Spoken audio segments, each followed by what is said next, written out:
So the United States government spent nearly $90 billion training the Afghan army, and yet that army collapsed almost immediately. How did that happen? Well, a 2009 report from The Guardian suggests one possible contributing factor. Many Afghan soldiers were high on the job. You don't have a helmet on. Najib doesn't have a rifle right now. How is he ready? It's like having 26 kids that I have to watch after. It really is. Ready would be on the road, staged, ready to move at 8:30. I think if they introduced drug testing to the Afghan army, we would lose probably 3/4 to maybe 85% of the army. It requires telling them almost 30 times, don't do this, don't do this, don't do this, don't do this, don't do this. Come on, let's go.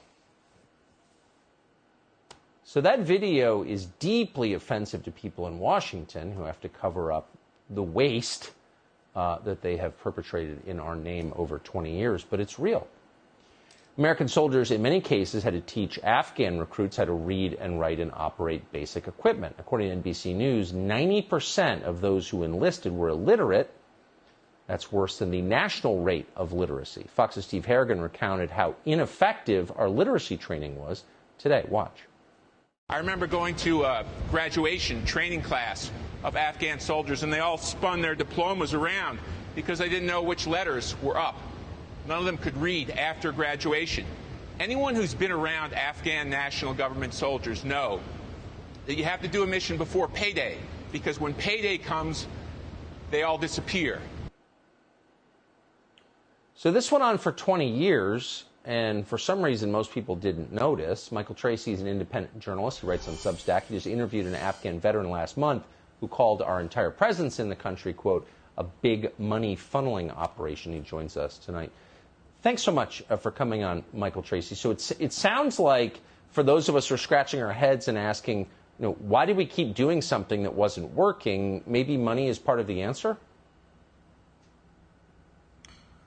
Well, the veteran that I interviewed and who was a member of the Joint Command that oversaw this supposed train and equip mission, that was exactly his theory. He saw that these defense contracting behemoths, which took as proprietary information the data that was supposed to be provided to the American public as to the status of those train and equip missions of the Afghan security forces, that data was essentially concealed from him as a military officer who was charged with following that process day to day.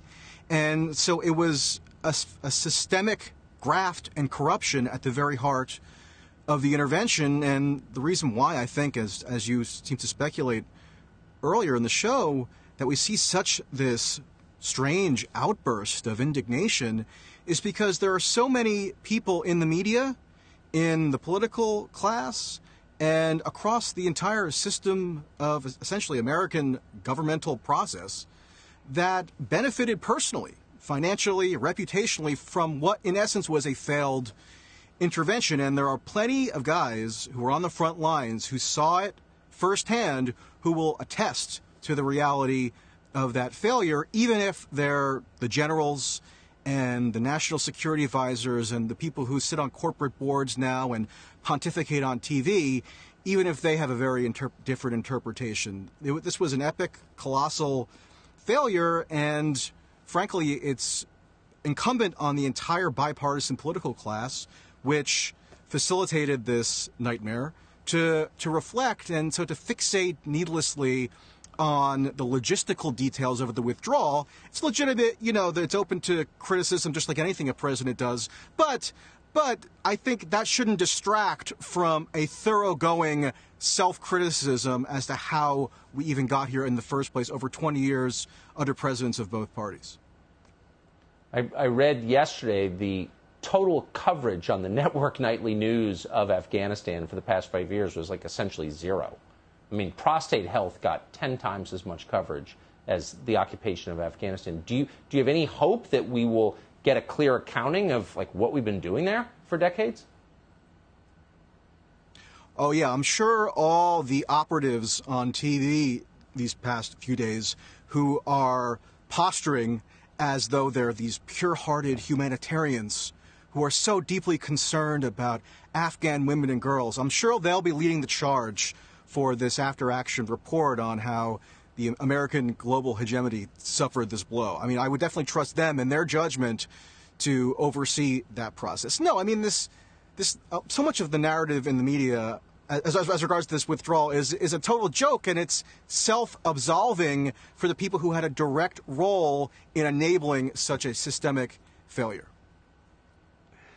Self-absolving. That is a great way to put it, and absolutely true. Michael Tracey, thank you very much. Thanks.